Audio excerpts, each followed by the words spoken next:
That's not an alien. That's not an alien. That's not an alien. That's not an alien.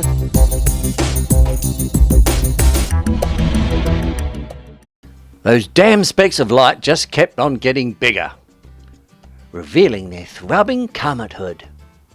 Not that anyone was paying particular attention, of course. They had been watching the vastness of empty space and its twinkling lights for several days, and were now thoroughly sick of them. Hence their current exploration of each other's space instead. Was that part of their mission? Staring into space for no apparent reason? Maybe Elon Musk was paying for all of this, so I don't have to demand an inquiry by the tax office. As Veronica removed Michael's arm from his suit, he made a detailed reconnaissance of her hills and valleys. The specks of light had come close enough to reveal a symmetrical outline behind them. Comets rarely achieve such symmetry, not even when travelling in friendly pairs. When the mysterious outline dimmed its high beams, it could clearly be seen to be a spaceship of some sort. A spaceship? Now we're getting to some really juicy detail. The size of the vessel was hard to estimate, but in terms of the latest in design, style and ocular molestation, it was positively sexy. You thought all the sex was occurring inside the NASA spaceship. Well, it was also going on outside as well. Positively throbbing it was. It looked like the illicit love child of a Mirage fighter jet and a Lamborghini Countach. That's a plane and a car to those of you uninitiated. It had fins, aerofoils, turbo thrusters, retro ionizers, pan-dynamic boosters, overhead underhang, and all kinds of other great technical stuff.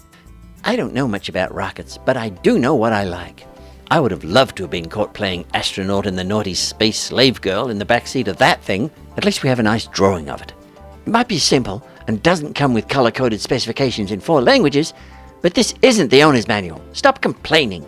The craft had 2 large front windows that by human scale would have made it about 3 meters wide and maybe 15 meters long. Then again, we're not talking about humans here. We're talking about aliens. Who knew how big these guys were? They could have been 3 meters tall with grasping claws and poisonous fangs. Of course, it might have just been a secret Russian or Chinese spaceship full of heavily beweaponed secret agents bent on sabotage. Veronica certainly didn't know what size they were. She was more interested in the size of Michael's... But wait! The spaceship was now drawing alongside, and alien-looking faces could be seen peering out of the portholes. They were definitely alien, and talk about multicultural. There were blue aliens, red aliens, green and even brown ones. There was even a suggestion of something purple as well.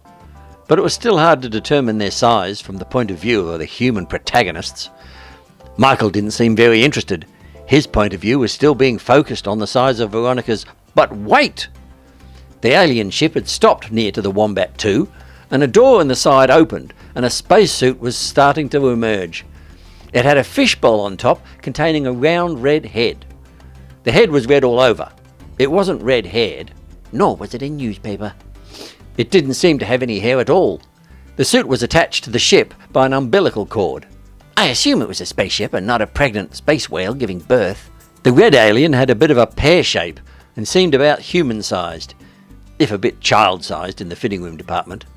The drawing doesn't really do it justice, but you can certainly see the pear shape. It's only the start of the book and things have already started to go pear-shaped. It spacewalked over to the Earth-ship, performing a few loop-the-loops and a couple of cartwheels just for the hell of it. In space, no one can hear you bungee jump, but they can at least watch. The alien had a look of purpose in its big triangular eyes.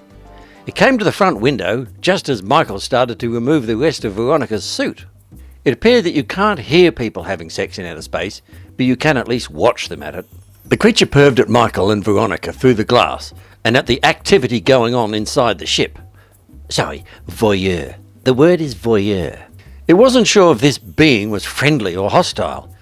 This particular one blinked its 3-sided eyelids in apparent confusion and wasn't sure if the humans were being friendly to each other or not. It wondered if they would be very receptive to visitors at this moment. At that very moment, they both seemed about to reach simultaneous apogee.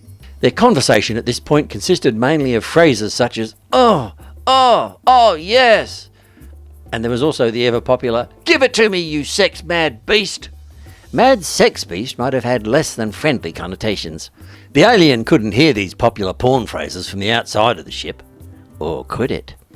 It blinked its eyes again, which was rather reminiscent of watching a heart valve open and close on one of those medical documentaries. You might have seen it up close at some sacrificial ritual, but that's your business. It might also be the business of the appropriate authorities as well. Its black eyes had a slight twinkle of intrigue in them, and its slit of a mouth had a slight curl of bemusement. It would have been just their luck if it was a hawker or a canvasser, as they had neglected to put an appropriate sticker on the door to discourage such door-to-door salesfolk. If they weren't careful, they might end up with a set of Encyclopedia Galactica. It's only the start of the book, and we're already getting pop culture in-jokes. This guy had knocked on the windscreen rather than used the door, so it wouldn't have read the sign anyway.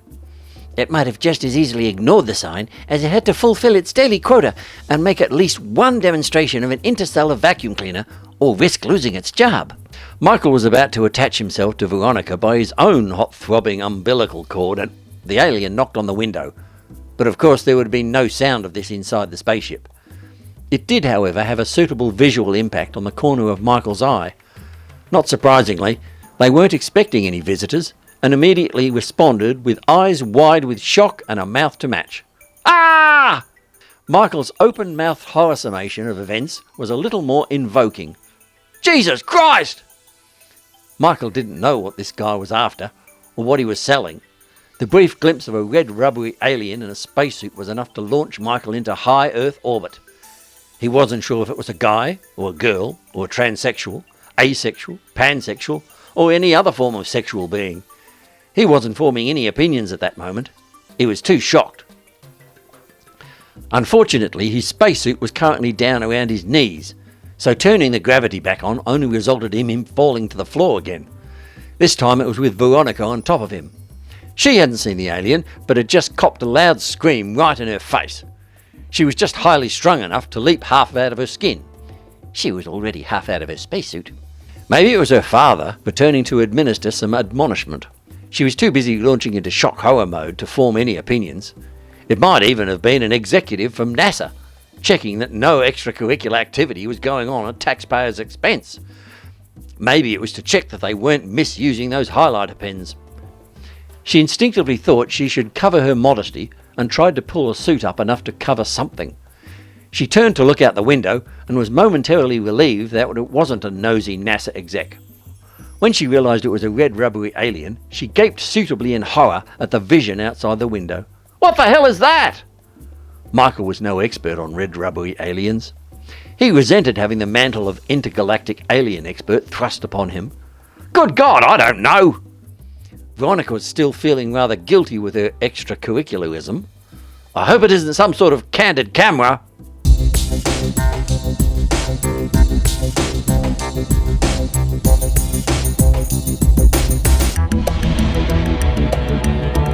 Why not subscribe to youtube.com/Scuttyark and never be bored ever again?